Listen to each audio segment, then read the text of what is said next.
¿Qué tal? Video tutorial número 56 de aprender programación para niños con Python, en el que seguimos con la creación de nuestro juego y lo hacemos con el desarrollo de la clase para la pelota. Empezamos con el código que necesitamos para que la pelota se dibuje en el canvas. Vamos por tanto a crear una clase y a esa clase le vamos a llamar pelota. Es algo que ya tienes que saber perfectamente cómo hacer. La situamos justo después de los imports. Vamos a abrir aquí un espacio para que se vea la diferencia y ya sabemos cómo definir una clase de este modo tan sencillo. A continuación, dentro de la clase vamos a crear una función de inicialización mediante el uso de la palabra clave init con dos subrayados delante y detrás. La hemos visto también en el curso, ya tienes que conocerla. Resumiendo, recuerda que es una función que se va a ejecutar siempre que creemos un nuevo objeto de esta clase pelota. Esta función de inicialización toma tres parámetros: self, que ya sabemos que tiene que incluirlo toda función dentro de una clase, canvas y color. Dentro del cuerpo de la función lo primero que hacemos es justo utilizar self para que la variable objeto canvas tome el valor que se le pase al parámetro canvas. En la siguiente línea vamos a llamar a la función de canvas createOval, que es la que nos va a permitir crear la pelota. Como ves, le pasamos 5 parámetros, también ya tienes que entenderlo. Estos dos primeros indican el borde superior izquierdo y estos dos el borde inferior derecho. Y en el siguiente parámetro tenemos que indicarle el color.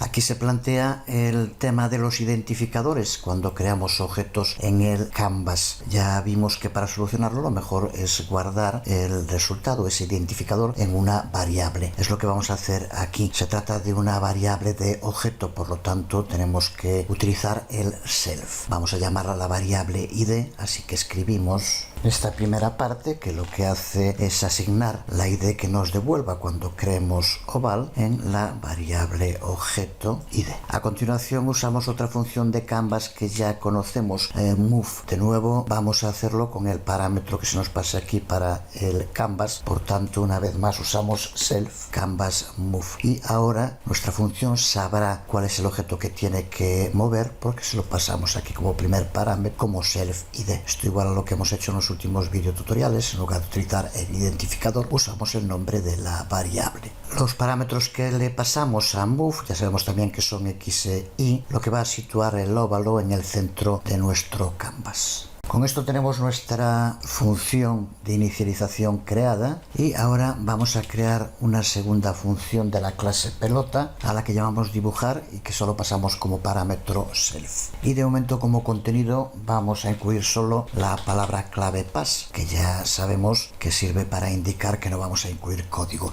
de momento. Posteriormente, más adelante en el desarrollo del juego, volveremos a esta función. Ahora que ya tenemos creada nuestra clase, podemos instanciar un objeto de la clase pelota. Ya tienes también que saber cómo hacerlo. Puede servir como desafío para este video tutorial. Recuerda que aquí tienes los parámetros que hay que pasarle y por lo tanto recuerda que aquí a canvas le seguimos llamando canvas, por tanto tiene que ser muy sencillo. Le puedes pasar como color el que quieras porque lo indicamos aquí, fill igual a color, así que el que le pases será el que se utilice para relleno. Así que al final del código que llevamos escrito de momento, creamos un objeto de la clase pelota con color rojo. Si ejecutamos el código tal como lo hemos hecho, aparecería ese punto rojo en el centro del canvas, pero sería un punto rojo estático. Necesitamos un modo para que el juego, en este caso el espacio que estamos creando para nuestro juego, sea dinámico, por tanto tiene que estar reactualizándose constantemente.